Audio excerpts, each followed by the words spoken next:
दोस्तों, पहलगांव में शहीद हुए भारतीयों का बदला भारतीय सेना ने ऑपरेशन सिंदूर चला करके ले लिया है। पाकिस्तान में जो आतंकी ठिकानों को निशाना बनाया गया और उसे निस्तो नाबूद कर दिया गया। पूरे भारतवासी को भारतीय सेना पर इस बात का गर्व है और घमंड है कि भारतीय सेना ने पहलगांव का बदला आतंकियों को मार करके लिया है। लेकिन एक बेहद ही शर्मनाक नैरेटिव देश में चलने लगी है। एक बेहद ही ओछी राजनीति देश में शुरू हो गई है। सरकार के गोद में बैठी हुई सरकारी मीडिया में एक व्यक्ति विशेष की वाहवाही करने में लग गए हैं। भारतीय सेना के पराक्रम को साइड में रख करके एक व्यक्ति विशेष की वंदना करना कहां तक सही है, और वह व्यक्ति विशेष कौन है पूरा देश जान रहा है। मीडिया ने जिस तरह से मोदी मोदी का हवा खड़ा करके चैनल पर रखा हुआ है कि मोदी ने पाकिस्तान से बदला लिया है, मोदी ने पाकिस्तान में घुस करके पाकिस्तानियों को मारा है। क्या यह भारतीय सेना का अपमान नहीं है? क्या भारतीय सेना का इससे मनोबल नहीं गिरेगा?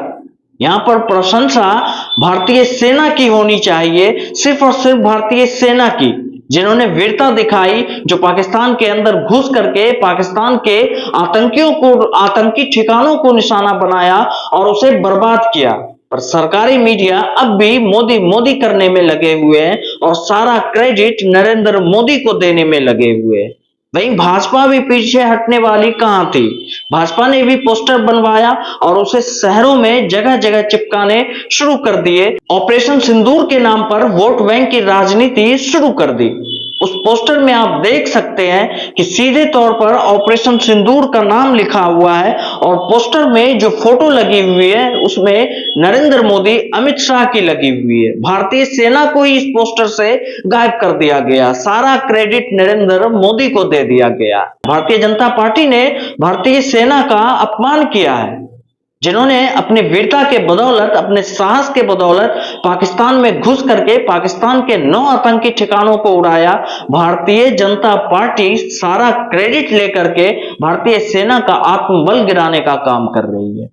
हमारे देश के प्रधानमंत्री श्री नरेंद्र मोदी को इस बात पर स्वयं संज्ञान लेना चाहिए कि उनकी पार्टी के लोग जो ओछी राजनीति कर रहे हैं, जो ऑपरेशन सिंदूर के नाम पर अपनी वोट को बैंक बनाने का काम कर रहे हैं, इस पर संज्ञान ले।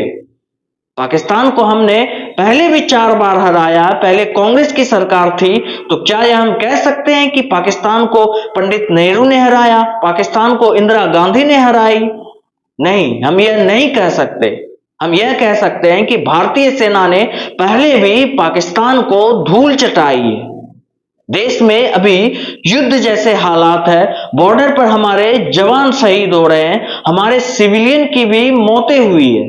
पाकिस्तान के कायराना हमले में, क्योंकि पाकिस्तान ने सिविलियंस को टारगेट किया, रेजिडेंशियल इलाकों को निशाना बनाया, हमारे सिविलियन शहीद हो रहे हैं और भारतीय जनता पार्टी अपने चुनावी एजेंडा में लगी हुई है, अपनी वोट बैंक की राजनीति करने में लगी हुई है। ऐसी नाजुक हालात में भी वो ये काम कर रही है।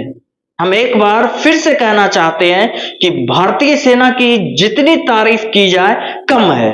भारतीय सेना में वह ताकत है कि वह दुनिया के किसी भी सुपर पावर को घुटने पर ला करके खड़ा कर दे। भारतीय सेना ने जो पाकिस्तान में वीरता का काम किया है, जो पाकिस्तान में आतंकियों के ठिकानों को उड़ा करके वीरता का काम किया है, देश इसका हमेशा कर्जदार रहेगा। जय हिंद।